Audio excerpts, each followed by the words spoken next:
Bonjour, je m'appelle André Djeval. J'ai un jardin qui s'appelle Hortensia Artois. Je suis un passionné d'hydrangea et j'habite dans le Pas-de-Calais près d'Arras. C'est la période idéale pour la taille des hydrangea, du 15 février au 15 mars. Je vous invite à une petite séance de taille, mais avant tout, je vais vous présenter mes outils. Un sécateur. Alors attention, un détail très important, il faut qu'il soit propre, bien affûté et tranchant pour éviter de transmettre des maladies. Ici, vous avez 2 sécateurs de force pour les branches un petit peu plus importantes. Allez, maintenant, il est temps d'y aller. On est parti.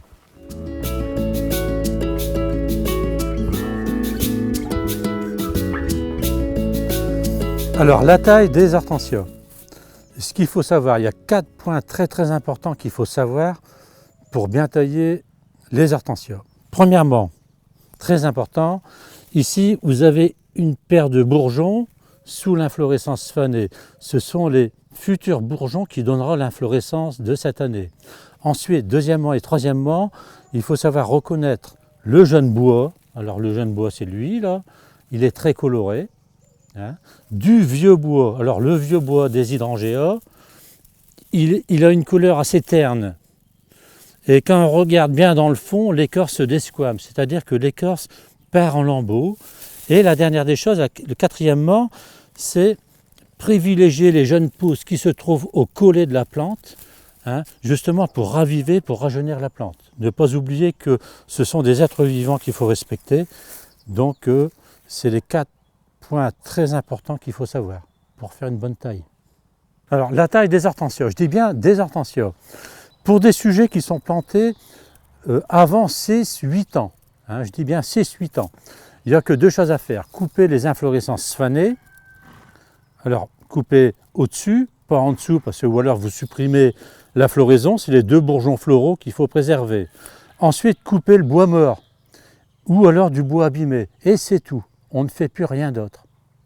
Alors une chose très importante qu'il faut savoir aussi, c'est que les hortensias fleurissent sur du bois de 2 ans. Alors attention à la taille. Alors maintenant, on va passer à la chose pratique, je taille.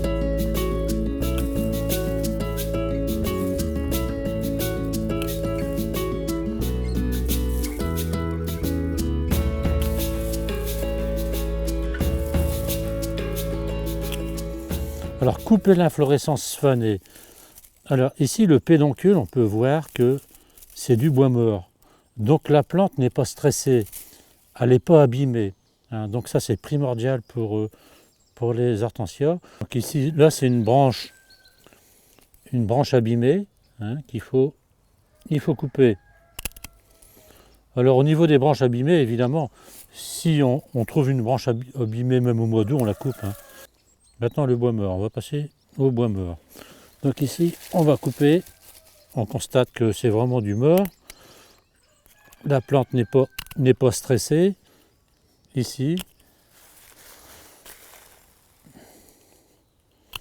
Ah voilà, la taille est terminée. Maintenant on va passer au plus de 6-8 ans.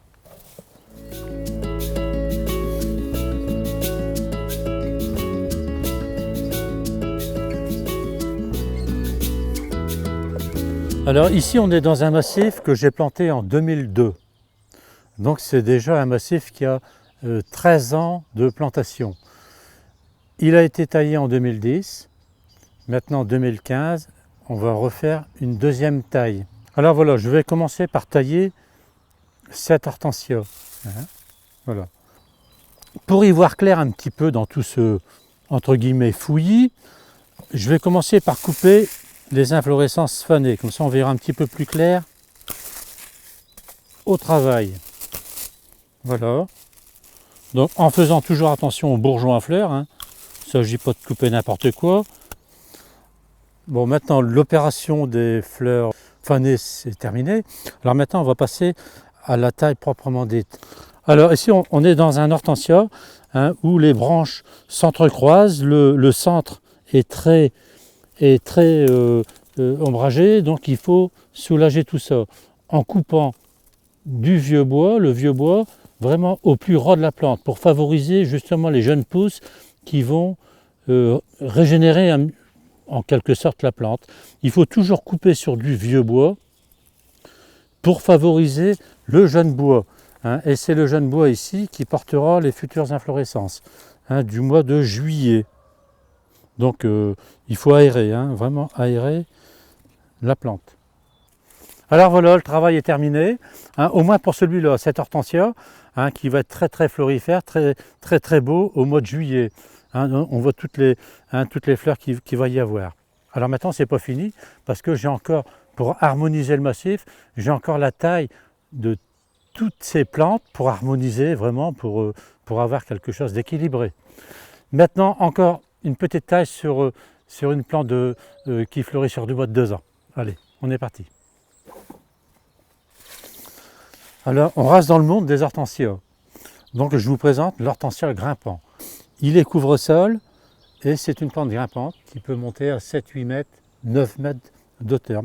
Bon, alors, pour la taille du Petiolaris, son gros problème, c'est le poids.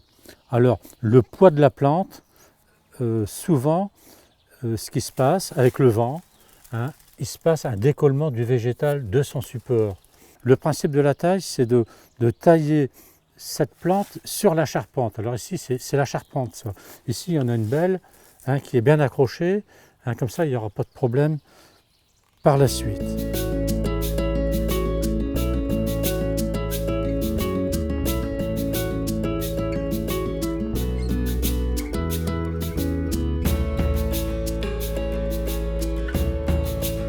Le but de cette taille, c'est de tailler au maximum près de la charpente, qui se trouve là, près de la charpente, pour la consolider, éviter le surpoids surtout. Alors tous ces petits rameaux que vous voyez là, ce sera des fleurs pour le mois de juin. Et en prime l'odeur, parce que l'Hydrangea petiolaris est très odorant.